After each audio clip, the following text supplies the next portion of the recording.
nyingine ni kwamba baadhi ya viongozi wa ODM wamebaini kuwa hawakumfurusha yeyote kutoka chama cha ODM, ila wakimtaka yeyote ambaye haridhiki na uongozi wa chama hiki kujiondoa.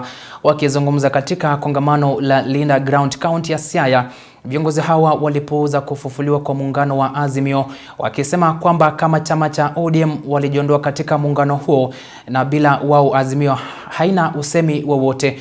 Wamewataja waliohudhuria mkutano uliongozwa na Edwin Sifuna kaunti ya Kakamega kama waasi wa ODM. Isaac Musyoka na taarifa hile. Baada ya kumwondoa seneta wa kaunti ya Nairobi Edwin Sifuna kama katibu mkuu wa chama cha ODM,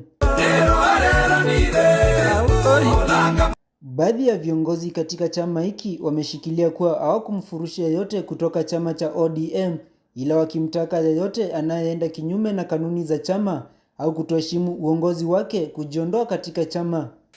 Kenyans, fellow Kenyans, we have gathered here in Siaya as the community of ODM.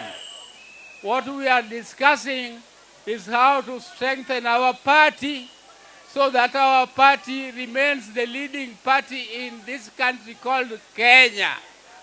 And what we want is the unity of our party. We are not expelling anybody from the party, but anybody who feels that he is uncomfortable with us can leave if he likes. Wakizungumza katika kongamano la Linda Ground katika kaunti ya Siaya, viongozi hao wakiongozwa na kinara wa ODM Oburu Odinga walipuuzilia kufufuliwa kwa muungano wa Azimio, wakisema kama chama cha ODM walijiondoa katika muungano huo na bila wao Azimio haina usemi wowote.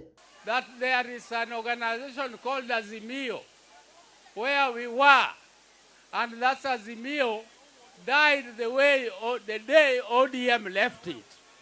We left Azimio a long time ago, only that we had not formalized it. But now we have passed a resolution now to formalize our exit from Azimio, and it is going to be then as a no. Kongamano hili limekuwa sambamba na mkutano wa Linda Mwananchi katika kaunti ya Kakamega ulioongozwa na Edwin Sifuna. Viongozi hao wa ODM wakiwataja waliohudhuria mkutano wa Kakamega kama waasi wa ODM. Wale ambao wameenda Kakamega na wamefanya excitement, kama kweli angekuwa kwa ODM, angekuwa hapa na party leader wetu. Hao ni watu wametuacha na sisi tunawaambia nendeni vizuri, ODM iko imara. Hata hivyo wameshikilia kuwa ODM imejipanga vilivyo kuwa katika serikali ijayo. We are going to negotiate on policies. We are going to negotiate on development programs.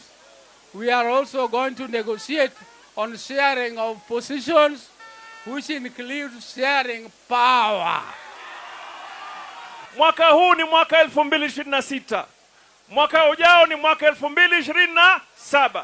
Chama cha ODM katika constituency zote za taifa hii kitaweka wabunge, maseneta, magavana, women rep. Tutangangania kwa katika serikali. Ni kweli si kweli? Isaac Musyoka, Undugu TV.